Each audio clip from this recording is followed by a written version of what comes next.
చిన్న ప్రార్థన చేసుకొని దేవుని మాటలు ధ్యానించుకుందాం. పరిశుద్ర ప్రేమ కలిగిన తండ్రి, నీకు స్తోత్రాలు. మరొకసారి నీ పాద సన్నిధికి వస్తున్నాం ప్రవ్వా. నీ నామాన్ని బట్టి నీకు మహిమను ఘనతను చెల్లిస్తున్నాము. మా ఆశ్రయదుర్గమైన దేవుడో కనుక స్తోత్రాలు. నీ వాక్యాన్ని మేము ధ్యానిస్తుండగా సూటిగా తేటగా మాతో మాట్లాడండి, మమ్మల్ని బలపరచండి. నన్ను నీ సిలువ చాటును మరుగుపరిచి నోటి బురగా వాడుకొనండి. యేసు నామమున ప్రార్థిస్తున్నాము తండ్రి, ఆమేన్. రాత్రికాల సమయంలో దేవుని వాక్యం నుండి మన దేవుడు ప్రార్థనకు జవాబిచ్చేవాడు, ప్రార్థన ఆలకించేవాడు అనే అంశాన్ని గురించి మాట్లాడాలని ఆశిస్తున్నాను. చూడండి, కమ్యూనికేషన్ అనేది ఎప్పుడు టూ వే ఉంటేనే ఆ కమ్యూనికేషన్ మీనింగ్ఫుల్ కమ్యూనికేషన్గా ఉంటుంది. కొంతమంది స్నేహితులు ఉంటారు, ఎంతసేపు ఒక సైడ్ నుంచి వీళ్ళు మెసేజ్లు పంపించాలి, కాల్స్ చేయాలి, కానీ అటువైపు నుంచి ఎలాంటి ఇనిషియేటివ్ ఉండదు. కొన్ని రోజుల తర్వాత అనిపిస్తుంది ఇటువైపు వారికి, ఇంకెన్నిసార్లు ప్రేమ చూపిస్తాం, ఇంకెన్నిసార్లు మాట్లాడతాం, ఇంకెన్నిసార్లు మేము ఇనిషియేటివ్ తీసుకుంటాము. రెండు వైపుల నుండి ఒక స్నేహము, కమ్యూనికేషన్ అనేది టూ వే ఉంటే బాగుంటుంది కదా అని బహుశా డిసప్పాయింట్ అయ్యి ఇటువైపు నుండి కమ్యూనికేట్ చేసేవారు బహుశా ఆపేస్తారేమో. మన దేవుడు ఎంత గొప్ప దేవుడు అంటే, నాకు మొరపెట్టుము నేను నీకు ఉత్తరం ఇస్తాను అని వాగ్దానం చేసి మనం ఎప్పుడు మొరపెడతామా అని ఎదురు చూస్తూ ఉంటారు. మన యొక్క small prayers, short prayers, long prayers, అన్ని రకాల ప్రార్థనలు వింటాడు. అన్ని పరిస్థితుల్లో మనం చేసే ప్రార్థనలు వింటాడు. నువ్వు విసుగుదలతో ప్రార్థన చేసినా, ఏడ్చుకుంటూ ప్రార్థన చేసినా, సంతోషంతో ప్రార్థన చేసినా, హడావిడిగా ప్రార్థన చేసినా, కొన్నిసార్లు చూడండి ప్రార్థన చేసి వెయిట్ చేయడం కోసం ఎక్కువ సమయం కూడా ఉండదు. కొన్నిసార్లు రెప్పపాటులో కొన్ని పరిస్థితులు జరిగిపోతున్నప్పుడు దేవుని సన్నిధిలో చేసే ఆ షార్ట్ ప్రేయర్, ఆ బ్రీఫ్ ప్రేయర్ ఏదైతే ఉంటుందో అది దేవుడు వెంటనే విని జవాబిచ్చేవాడు. ఈ రాత్రికాల సమయంలో కూడా నీవు నేను సేవించే దేవుడు ప్రార్థనను ఆలకించేవాడు. అదే మరి ఇద్దరు భక్తుల జీవితాల్లో నుండి ఆ విషయాన్ని క్లుప్తంగా మనం ధ్యానం చేసుకుందాం. ఆదికాండము 18వ అధ్యాయము 17వ వచనం ఒకసారి చదువుకుందాం. Genesis chapter 18 verse 17. ఆదికాండము 18వ అధ్యాయము 17వ వచనం. అప్పుడు యెహోవా, నేను చేయబోవు కార్యము అబ్రహామునకు దాచెదనా? Shall I hide from Abraham that thing which I do? ఎంత అద్భుతమైన మాట అండి ఇది. ఒక మనిషికి దేవుడు తాను చేసే పనులు చెప్పాల్సిన అవసరమే లేదు. చూడండి, కంపెనీలో ఉన్న సిఇఓస్ ఆ కంపెనీలో ఉన్న నార్మల్ ఎంప్లాయీస్తో ఒక పర్సనల్ రిలేషన్షిప్ పెట్టుకొని వాళ్ళ యొక్క ప్లాన్స్, లేకపోతే వాళ్ళు అండర్టేక్ చేయబోయే విషయాలు అవన్నీ డిస్కస్ చేయరు. ఎందుకంటే వాళ్ళ లెవెల్కు వీళ్ళ లెవెల్కు చాలా తేడా ఉంటుంది. కానీ మన దేవుడు ఎంత గొప్ప దేవుడు అంటే, మీరు నా ఆజ్ఞలు గైకొంటే మీరు నా స్నేహితులు అని యోహాను సువార్త 15వ అధ్యాయంలో 14వ వచనంలో దేవుని వాక్యం సెలవిస్తుంది. If you do what I say you are my friends. మీరు నా స్నేహితులు. పాత నిబంధన గ్రంథంలో అబ్రహామును దేవాతి దేవుడు తన స్నేహితుడు అని పిలిచాడు. What a great privilege it is. నాకు చిన్నప్పుడు గుర్తుంది, స్లామ్ బుక్స్ అని తర్వాత ఇలా కొన్ని ఉండేవి. స్కూల్ నుంచి వేరే స్కూల్కి మూవ్ అయిపోయేటప్పుడు, ఒక అకాడమిక్ ఇయర్ నుంచి ఇంకొక అకాడమిక్ ఇయర్కి వెళ్ళేటప్పుడు, ఎస్పెషలీ ఫ్రెండ్స్ని ఇంకా మళ్ళీ కలుసుకోమనుకున్నప్పుడు వాళ్ళతో మనం రాయించుకుంటూ ఉంటాం కదండి, వాళ్ళ లైక్స్ ఏంటి, డిస్లైక్స్ ఏంటి, వాళ్ళకున్న బెస్ట్ ఫ్రెండ్స్ ఎవరని. యూజువల్గా బెస్ట్ ఫ్రెండ్స్ అనే కాలంలో ఎవరో అమ్మాయిలైతే అమ్మాయిలు బెస్ట్ ఫ్రెండ్స్, బాయ్స్కి అయితే ఇంకా క్లాస్లో ఉన్న వేరే వాళ్ళు అలా రాస్తూ ఉండేవారు. బట్ అబ్రహాముకు దేవుడిచ్చిన గొప్ప ప్రివిలేజ్ ఏంటంటే, God called Abraham as his friend. అబ్రహామును తన స్నేహితుడని దేవుడు పిలిచి అబ్రహాముకు తాను చేసే పనులేవి దాచకుండా ఆయన చెప్తూ వచ్చాడు. అబ్రహాము యొక్క కజిన్గా, అబ్రహాము యొక్క బంధువుగా ఉన్న లోతు సొదొమ గొమొర్రా ప్రాంతంలో స్థిరపడిన తరువాత సొదొమ గొమొర్రా ప్రాంతం మీదకి దేవుని ఉగ్రత రాబోతుంది అనే విషయాన్ని దేవుడు అబ్రహాముకు దాచిపెట్టలేదు అనే మాట ఉంది. చూడండి, 20-21 వచనాలు చదువుకుందాం. మరియు యెహోవా సొదొమ గొమొర్రాలను గూర్చిన మొర గొప్పది గనుకను, వాటి పాపము బహుభారమైనది గనుకను, నేను దిగిపోయి నా యొద్దకు వచ్చిన ఆ మొర చొప్పునని వారు సంపూర్ణముగా చేసిరో లేదో చూచెదను. చేయని ఎడల నేను తెలిసి కొందును అనేను.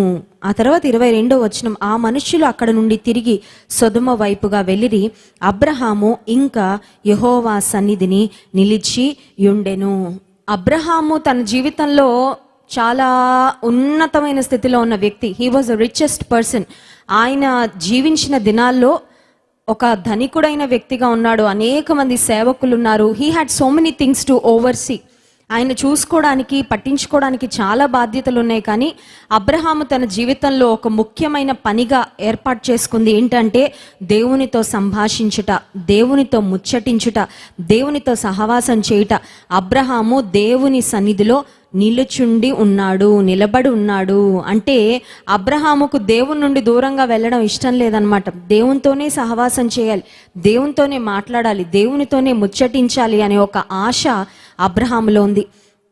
ఆ తర్వాత మనం చూస్తే 23వ వచనం నుండి మనం గమనించినట్లయితే ఆల్మోస్ట్ ఆ ఎండ్ ఆఫ్ ద చాప్టర్ 33వ వచనం వరకు అబ్రహాముకు దేవునికి మధ్యలో జరిగిన ఒక లాంగ్ కాన్వర్సేషన్, అబ్రహాముకు దేవునికి మధ్యలో జరిగిన ఒక లాంగ్ కాన్వర్సేషన్, ఒక పెద్ద సంభాషణ. చూడండి, కొన్నిసార్లు మనం వాట్సాప్లో మన ఫ్రెండ్స్తో, తర్వాత మన ఫ్యామిలీ మెంబర్స్తో చాట్ చేస్తూ ఉంటాం. కొన్నిసార్లు ఆ కాన్వర్సేషన్ ఎలా ఉంటుందంటే అదొక చాలా లాంగ్ కాన్వర్సేషన్ అయిపోతూ ఉంటుంది. గంటలు అయిపోయినా అలా చాటింగ్ చేసుకుంటూనే ఉంటాం. కొన్నిసార్లు మనం ప్రేమించిన వారితోనో, మన స్నేహితులతోనో మనం ముచ్చటించినప్పుడు ఇక్కడ అబ్రహాముకు దేవునికి మధ్యలో ఒక లాంగ్ కాన్వర్సేషన్ జరిగినట్లుగా మనం చూస్తున్నాము. ఆ తర్వాత ఆఖరుగా 33వ వచనం, యెహోవా అబ్రహాముతో మాటలాడుట చాలించి వెళ్ళిపోయెను, అబ్రహాము తన ఇంటికి తిరిగి వెళ్ళెను. దేవుని సన్నిధిలో నిలిచిన అబ్రహాము దేవుడు ఏం చెప్తాడో అదంతా చెప్పే వరకు నిలిచి ఉండి విని, దేవుడు మాటలాడుట చాలించి ఇనఫ్ ఫర్ టుడే, ఈరోజుకి అయిపోయింది కాన్వర్సేషన్ అని దేవుడు ఆ కాన్వర్సేషన్ ముగించిన తరువాత అబ్రహాము వెళ్ళిపోయాడంట, తన ఇంటికి వెళ్ళాడంట. అంటే దేవునికి అబ్రహాముకు మధ్యనున్న ఆ సంబంధము, ఆ స్నేహము ఎంత గొప్పదో ఈ వచనాల్లో ఇవన్నీ చదవడానికి సమయం లేదు. కానీ మీరు తర్వాత సమయం ఉన్నప్పుడు ఈ వచనాలన్నీ మీరు చదివితే అర్థమవుతుంది. అబ్రహాము లోతు నిమిత్తము సొదొమ గొమొర్రా ప్రాంతాల మీదకి దేవుని ఉగ్రత రాకుండా ఉండాలని దేవుని సన్నిధిలో మనవి చేసుకుంటూ, మొరపెట్టుకుంటూ, బ్రతిమలాడుతూ, ఒకవేళ 50 మంది నీతిమంతులుంటే ఆ ప్రాంతాన్ని నాశనం చేయకుండా నువ్వు విడిచిపెడతావా ప్రభు అంటాడు. ఆ తర్వాత 45కి వస్తాడు. 40, 30, 20, 10 మంది వరకు బేరమాడతాడండి దేవుని సన్నిధిలో బ్రతిమలాడుతూ ఉంటాడు. అబ్రహాం యొక్క నమ్మకం ఏంటంటే సొదొమ గొమొర్రా ప్రాంతంలో అందరు చెడిపోయినా కనీసం 10 మంది అయినా నీతిమంతులు మిగలరా అని. కానీ దురదృష్టకరమైన విషయం ఏంటంటే సొదొమ గొమొర్రా ప్రాంతంలో బహుశా కొన్ని వేల మంది ప్రజలు ఉండొచ్చు, వారిలో 10 మంది కూడా నీతిమంతులు కనబడలేదు. నేటి ప్రపంచంలో కూడా మనం గమనిస్తున్నట్లయితే బహుశా అక్రమం చేసేవారు అనేక మంది ఉండొచ్చు, దేవుని ప్రజలు కొంతమందే ఉండొచ్చు. కానీ నీవు రక్షణ పొందితే, నీవు దేవుని యందు విశ్వాసం ఉంచితే దేవుడు రాబోయే ఉగ్రత నుండి నిన్ను తప్పిస్తాడు అనడానికి లోతు కుటుంబాన్ని దేవుడు స్పేర్ చేసిన విధానమే ఒక గొప్ప సాదృశ్యంగా మనకు కనబడుతుంది. అబ్రహాము దేవుని సన్నిధిలో లోతు కుటుంబం కొరకు ప్లీడ్ చేసిన తర్వాత అబ్రహాం యొక్క రికమెండేషన్ పనిచేసిందండి. Hallelujah. Abraham's request God accepted. దేవుడు అబ్రహాం యొక్క మనవిని విన్నాడు. అబ్రహాం పెట్టుకున్న మొరను దేవుడు విన్నాడు. లోతు కుటుంబాన్ని రక్షించడానికి 2 దేవదూతలను సొదొమ గొమొర్రా ప్రాంతానికి దేవుడు పంపించాడు. ఆ తర్వాత దేవదూతలు ఏం చేశారంటే 15వ వచనం, ఆదికాండం 19వ అధ్యాయము 15వ వచనం, తెల్లవారినప్పుడు ఆ దూతలు లోతును త్వరపెట్టి, లెమ్ము, ఈ ఊరి దోష శిక్షలో నశించిపోకుండా నీ భార్యను ఇక్కడ ఉన్న నీ 2 కుమార్తెలను తీసుకొని రమ్మని చెప్పిరి. అతడు తడవు చేసెను. ఆ తర్వాత 16వ వచనం, అప్పుడు అతని మీద యెహోవా కనికర పడుట వలన ఆ మనుష్యులు అతని చేతిని, అతని భార్య చేతిని, అతని 2 కుమార్తెల చేతులను పట్టుకొని వెలుపలికి తీసుకొని వచ్చి ఆ ఊరి బయట ఉంచిరి. ఊరి బయట వరకు దేవదూతలు వారిని బలవంతంగా ఈడ్చుకొని వచ్చిన పరిస్థితి మనం చూస్తున్నాం. లోతు కుటుంబాన్ని దేవుడు ఎందుకు స్పేర్ చేశాడు అని మనం గమనించినట్లయితే అబ్రహాము యొక్క ప్రార్థన, ఏబ్రహామ్స్ prayer, God answered ఏబ్రహామ్స్ prayer. Abraham యొక్క ప్రార్థనను దేవుడు విన్నాడు. అబ్రహాము యొక్క ప్రార్థనకు దేవుడు జవాబును అనుగ్రహించాడు. ఒకవేళ ఈ రాత్రికాల సమయంలో నువ్వు ప్రేమించిన వారు, నీ బంధువులు ఒకవేళ ఒక భయంకరమైన పరిస్థితిలో ఉన్నారేమో, ఒక ఆరోగ్యపరమైన సమస్యతో స్ట్రగుల్ అవుతున్నారేమో, బహుశా వారికి దేవుని యందు విశ్వాసం లేకపోవచ్చు. Maybe they don't believe in Jesus.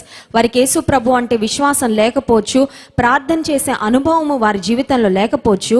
అయితే ఈ రాత్రికాల సమయంలో అబ్రహాము ప్రార్థనను విని లోతు కుటుంబాన్ని దేవుడు స్పేర్ చేసినట్లుగా నీవు నీ కుటుంబీకుల కొరకు, నీ బంధువుల కొరకు, నీ కలీగ్స్ కొరకు, నీ యొక్క స్నేహితుల కొరకు ప్రార్థన చేస్తే దేవుడు నీ ప్రార్థన ఖచ్చితంగా వింటాడు. ఇంకొక ఉపమానం, ఇంకొక సందర్భాన్ని కూడా మనం గమనించినట్లయితే యోబు గ్రంథం 42వ అధ్యాయము 7-8 వచనాల్లో ఒక మాట మనం గమనిస్తాం. యోబు ఎప్పుడైతే భయంకరమైన కురుపులతో తాను ఇబ్బంది పడుతున్న సమయంలో తన కుమారులను, కుమార్తెలను, ఆస్తిపాస్తులను, సంపదను అంతటినీ పోగొట్టుకున్న తర్వాత యోబు యొక్క 3 స్నేహితులైన ఎలీఫజు, బిల్దదు, జోఫర్ 3 స్నేహితులు ఉంటారండి. వాళ్ళు ఎలాంటి స్నేహితులు అంటే శ్రమలలో యోబును బలపరిచే స్నేహితులు కాదు, కానీ శ్రమలలో యోబును ఇంకా ఇబ్బంది పెట్టే మాటలు మాట్లాడిన స్నేహితులు. A friend in need is a friend in deed అని ఇంగ్లీష్లో ఒక ప్రావర్బ్ ఉంది. నిజంగా నీ కష్టాల్లో నీతో నిలబడే స్నేహితుడే నిజమైన స్నేహితుడు అంట. అన్నీ బాగున్నప్పుడు, ఉన్నత స్థితిలో ఉన్నప్పుడు, మన చేతుల నిండా డబ్బులు ఉన్నప్పుడు మన చుట్టూ తిరిగేవారు నిజమైన స్నేహితులు కాదు. నీ కష్టకాలంలో నిన్ను ఆదరించేవారు, నీ కష్టకాలంలో నీ ప్రక్కన నేను ఉన్నాను అని నిలబడేవారు, నీకు వెన్ను తట్టి తమ ప్రోత్సాహాన్ని అందించేవారు. Someone who can give you their shoulder. నా భుజం ఉంది నీకు, నువ్వు ఆనుకోవడానికి, నీకు నేను ఉన్నాను, సహాయం చేస్తానని ధైర్యపరచగలిగేవారు నిజమైన స్నేహితులు. యోబుకు కూడా 3 స్నేహితులు ఉన్నారు. 3 యోబుకు శ్రమ రావడం ప్రారంభించిన తర్వాత నోటికొచ్చినట్లుగా మాట్లాడారండి. మన నోటి మాటలు దేవుడు పట్టించుకుంటాడా? ఎస్. మన నోటి మాటలను బట్టి దేవుడు మనకు ఫలం ఇస్తాడా, ప్రతిఫలం ఇస్తాడా? ఎస్. కొన్నిసార్లు అనుకుంటాం నేనేం మాట్లాడాను నాకే గుర్తులేదండి. చూడండి, కొంతమంది నోటికి వచ్చినట్టు మాట్లాడతారు, ఆ తర్వాత పిలిచి మీరు ఇలా మాట్లాడారని తెలిసిందంటే అవునా నేను మర్చిపోయాను అంటారు. That is one easy way of escaping కదండి. కొంతమంది నోటికి వచ్చినట్టు మాట్లాడి తప్పించుకోవడానికి వారు ఏర్పరచుకునే మార్గం ఏంటంటే నాకు జ్ఞాపకం లేదు నేనేం మాట్లాడాను. మనం మాట్లాడే మాటలు ఒకవేళ మన జ్ఞాపకం ఉండవేమో కానీ దేవుడు అన్ని జ్ఞాపకం పెట్టుకుంటాడు. దేవుని దగ్గర అన్ని రికార్డ్ అవుతున్నాయి. నువ్వు ద్వేషంతో మాట్లాడుతున్నావో, అసూయతో మాట్లాడుతున్నావో, కోపంతో మాట్లాడుతున్నావో, ఒకరి యొక్క క్యారెక్టర్ను అసాసినేట్ చేయాలని మాట్లాడుతున్నావో, నీ అభిప్రాయాలను ఒకవేళ నిజమైన వాటిగా నువ్వు పొట్రే చేయాలని మాట్లాడుతున్నావో, మాటలన్నింటినీ దేవుడు గమనిస్తూనే ఉంటాడు. యోబు యొక్క స్నేహితులు నోటికొచ్చినట్టు మాట్లాడారంటండి. నోటికొచ్చినట్టు మాట్లాడినప్పుడు ఏ విధంగా సొదొమ గొమొర్రా ప్రాంతం మీదకి దేవుని కోపం, దేవుని ఉగ్రత వచ్చిందో యోబు స్నేహితుల మీదకి కూడా దేవుని కోపం వచ్చినట్లుగా మనం గమనిస్తాం. యోబు గ్రంథం 42వ అధ్యాయము 7వ వచనం. యెహోవా యోబుతో ఆ మాటలు పలికిన తరువాత ఆయన తేమానీయుడైన ఎలీఫజుతో ఇలాగ సెలవిచ్చెను, నా సేవకుడైన యోబు పలికినట్లు మీరు నన్ను గూర్చి యుక్తమైనది పలుకలేదు గనుక నా కోపము నీ మీదను నీ 2 స్నేహితుల మీదను మండుచున్నది.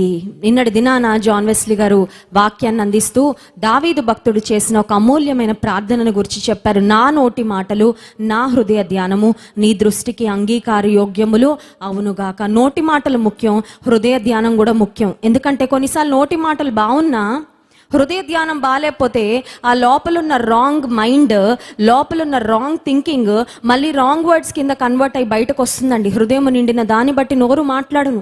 అందుకని విశ్వాస జీవితంలో ప్రతిరోజు ఈ ప్రార్థన చేసుకోవాలి. నా నోటి మాటలు, నా హృదయ ధ్యానము నీ దృష్టికి అంగీకార యోగ్యములు అవునుగాక. ఎందుకంటే కొన్నిసార్లు నా మాటలు అవుట్ ఆఫ్ కంట్రోల్ అయిపోతాయేమో ప్రభా, నా మాటలు ఇతరులను గాయపరిచేవిగా ఉన్నాయేమో, నా మాటలు ఒకవేళ జడ్జ్మెంటల్గా ఉన్నాయేమో, నా మాటలు ఇతరులను విశ్వాసంలో ఉండి బలహీనపరిచేవిగా ఉన్నాయేమో, నాకు సహాయం చేయని. ఇక్కడ యోబు యొక్క స్నేహితులు దేవుని గూర్చి యుక్తమైనవి పలుకలేదు కనుక దేవుని కోపము ఆ స్నేహితుల మీద మండింది అనే మాట చూస్తున్నాం. మరి సొల్యూషన్ ఏంటి? ఇప్పుడు దేవుని కోపం యోబు స్నేహితుల మీద మండింది. ఇప్పుడు దానికి పరిష్కారం ఏంటి?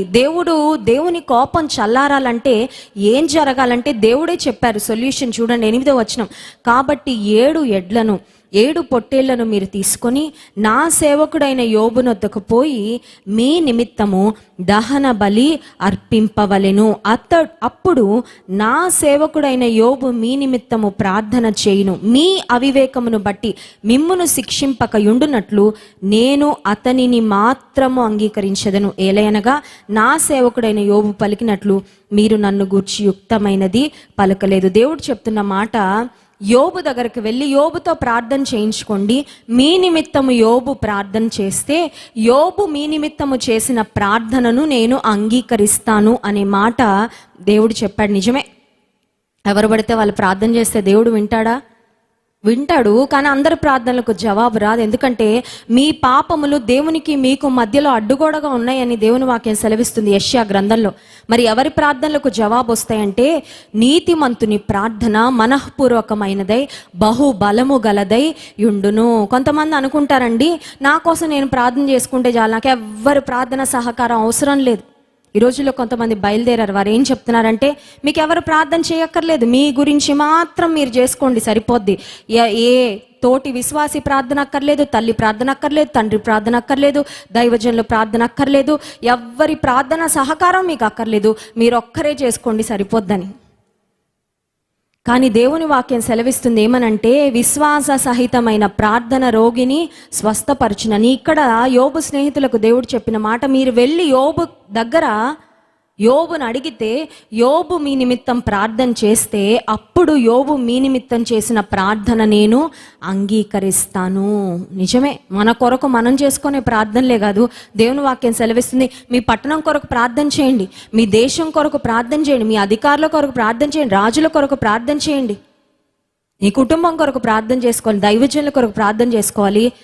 అంత మాత్రమే కాదు, మనం కూడా ఇతరుల యొక్క ప్రార్థన సహకారాన్ని తీసుకోవడం మంచిది. అది వాక్యానుసారమే. That is not, definitely not against the scriptures. దేవునిలో ఉన్నవారు, దేవునితో సహవాసం చేసేవారు, దేవునితో నడిచేవారు ఒకవేళ నీ కొరకు ప్రార్థన చేస్తే వారి ప్రార్థన దేవుడు ఖచ్చితంగా అంగీకరిస్తాడు. ఇక్కడ మనం చూస్తుంటే దేవుని వాక్యంలో 10వ వచనం, మరియు యోబు తన స్నేహితుల నిమిత్తము ప్రార్థన చేసినప్పుడు యెహోవా అతని క్షేమస్థితిని మరలా అతనికి దయచేసెను, మరియు యోబునకు పూర్వము కలిగిన దానికంటే 2 అంతలు అధికముగా యెహోవా అతనికి దయచేసాను. యోబు స్నేహితులు రాగానే యోబు అనుకోలేదు, ఇప్పుడు నా టర్న్, మీ మీద రివెంజ్ తీర్చుకోవడానికి, మీ మీద నా కోపాన్ని చూపించడానికి, మీరు నా కష్టకాలంలో నోటికొచ్చినట్టు మాట్లాడి నన్ను ఇబ్బంది పెట్టారు కాబట్టి now it's my turn to take revenge అని యోబు మాట్లాడలేదండి. దేవుని బిడ్డలు క్షమాపణ గుణాన్ని కలిగిన వారు, శత్రువుల్ని ప్రేమించేవారు, తమను ఇబ్బంది పెట్టిన వారిని ప్రేమించేవారు, వారికి సహాయం చేసేవారు. ఇక్కడ యోబు కూడా తన స్నేహితుల నిమిత్తము ప్రార్థన చేశాడు అనే మాట వాక్యంలో చూస్తున్నాం. ఈ రాత్రికాల సమయంలో ఒకవేళ మీ స్నేహితులు, మీ కుటుంబీకులు, మీ బంధువులు ఒకవేళ వారు ఇంకా రక్షణ పొందకుండా హాస్పిటలైజ్ అయి ఉన్నారేమో, ఒకవేళ ఐసీయూలో ఉన్నారేమో, వెంటిలేటర్ మీద ఉన్నారేమో, నేనేం చేయగలను? What can I do for them? నువ్వు ఒకటి చేయగలవు, అదేంటంటే వారి కొరకు ప్రార్థన చేయగలవు. దేవుని సన్నిధిలో నువ్వు యథార్థంగా నడుచుకుంటూ, దేవుని సన్నిధిలో నీ ప్రతి పాపాన్ని, ప్రతి తప్పిదాన్ని ఒప్పుకొని, దేవునికి నీకు మధ్యలో ఏ ఆబ్స్ట్రక్షన్ లేకుండా చూసుకుంటూ దేవుని సన్నిధిలో నువ్వు ప్రార్థన చేస్తే దేవుడు ఖచ్చితంగా ఆయన చిత్తానుసారముగా నీ ప్రార్థనకు జవాబిస్తాడు. హల్లెలూయా. ఈ రాత్రికాల సమయంలో ఈ విషయాన్ని నమ్ము. అబ్రహాము లోతు కొరకు చేసిన ప్రార్థన, లోతు కొరకు పెట్టుకున్న మనవిని, మొరను, అప్లికేషన్ను దేవుడు విన్నాడండి. నేను చేయు దానిని అబ్రహాముకు దాచెదనా అని అన్నాడు దేవుడు. నిజమే, నీ జీవితంలో ఒకవేళ ఏదైనా కీడు రాబోతుంటే దేవుడు నీకు ముందుగానే తెలియజేస్తాడు. నువ్వు దేవునితో స్నేహమును, సహవాసమును చేసే వ్యక్తివైతే. యోబు జీవితంలో కూడా తానే కష్టంలో ఉన్నాడు, తానే నష్టంలో ఉన్నాడు, తానే ఇబ్బందిలో ఉన్నాడు. కానీ స్నేహితులు వచ్చి మా కొరకు ప్రార్థన చేయమని అడిగితే జోబ్ హ్యాజంట్ డినైడ్.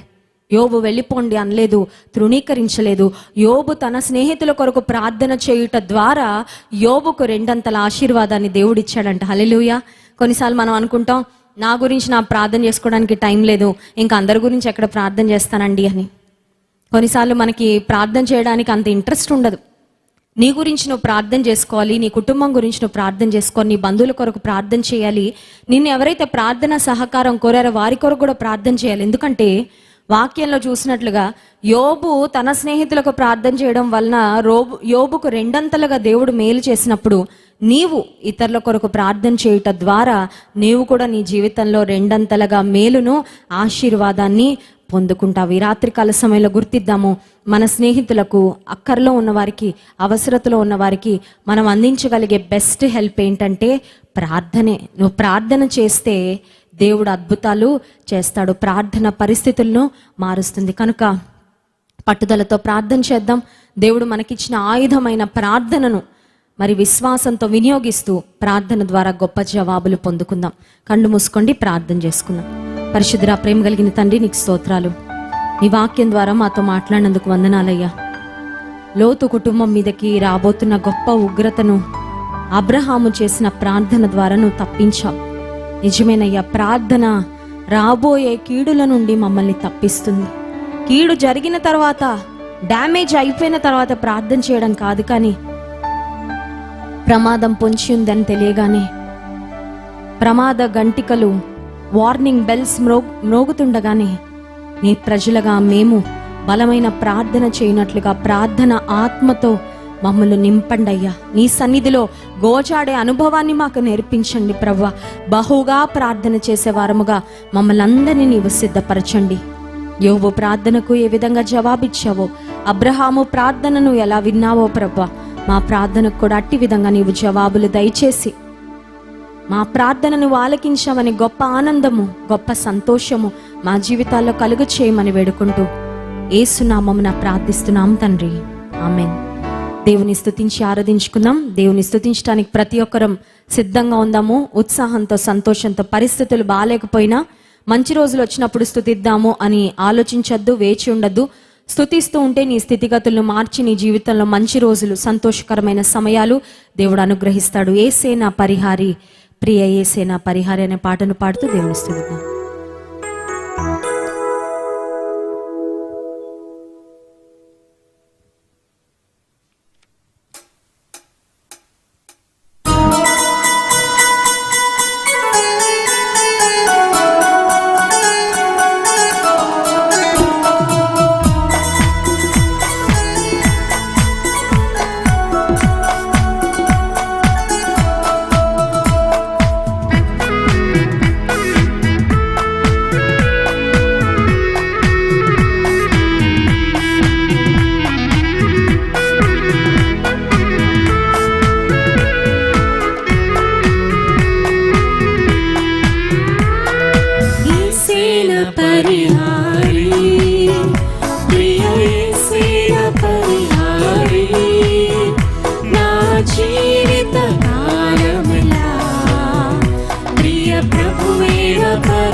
సోకిన శాంతి కరువైన నా దేవుడు నా సహాయము, నా అండ, నా ధైర్యం.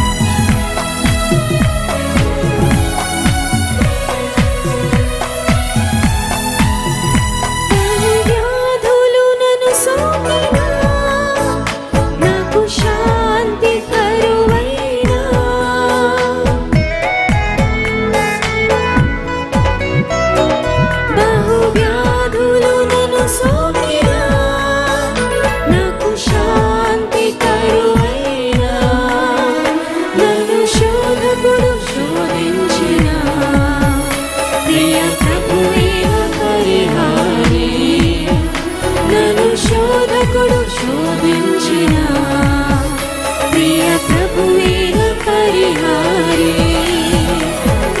యేసేన పరిహారి, ప్రియ యేసేన పరిహారి, నా జీవిత కాలమెల్లా ప్రియ ప్రభువేన పరిహారి, నా జీవిత కాలమెల్లా ప్రియ ప్రభువేన పరిహారి.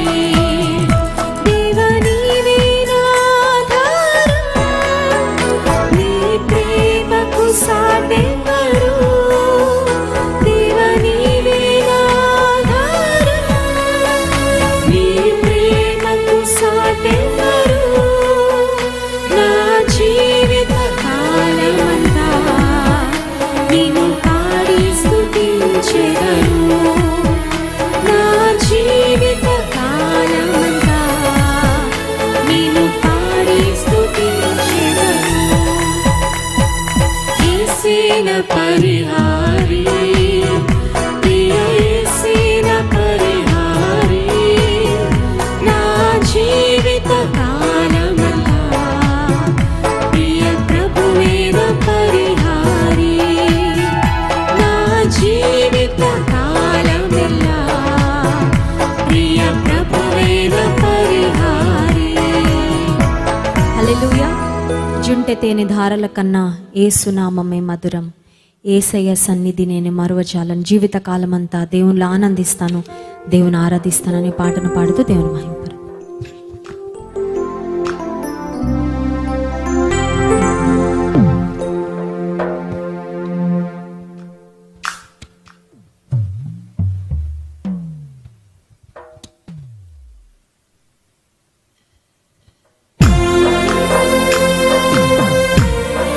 ప్రతి ఒక్కరు మున్న చోటే చప్పట్లు కొడుతూ దేవుని స్తుతిద్దాం.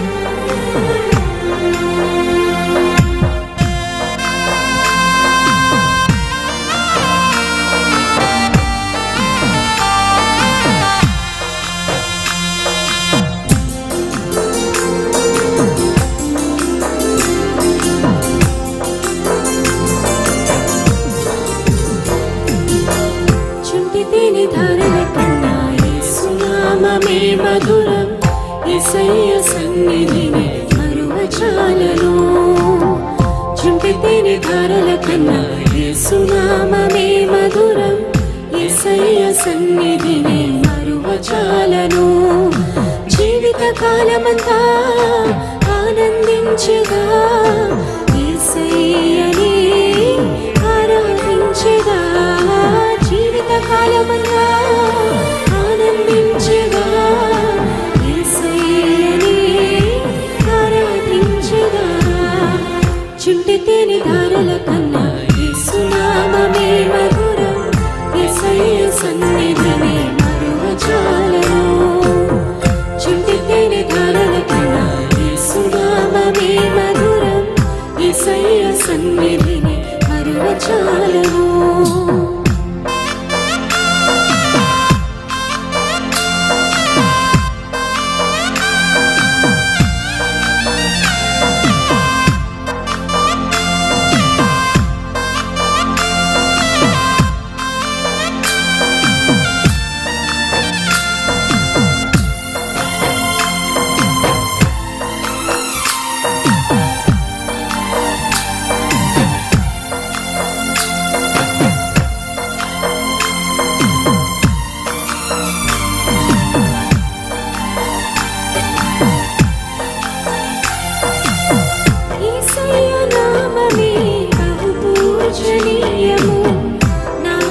దృష్టి సందిష్టిగా నన్ను ఉంచి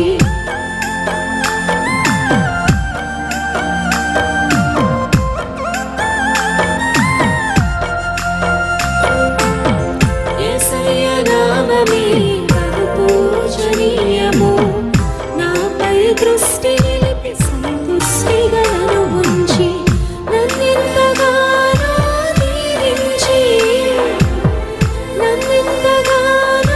దీవించి జీవజలపూతలకు ఉజ్జీవింపజేసి చుంటి తేనె ధారల కన్నా యేసునామమే మధురం.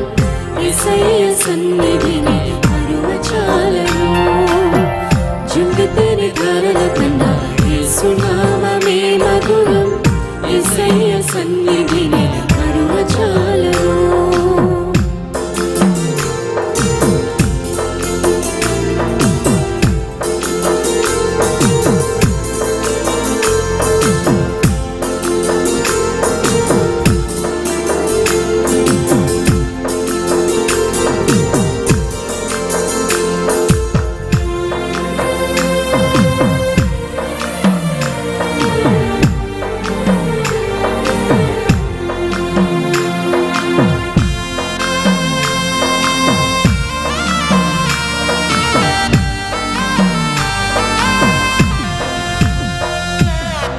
యేసయ్య నామమే బలమైన దుర్గము. నా తోడై నిలిచి క్షేమముగా నన్ను దాచి.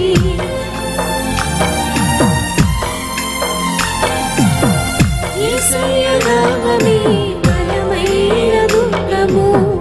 నా తోడై నిలిచి క్షేమముగా నన్ను దాచి. నన్నెంతగానో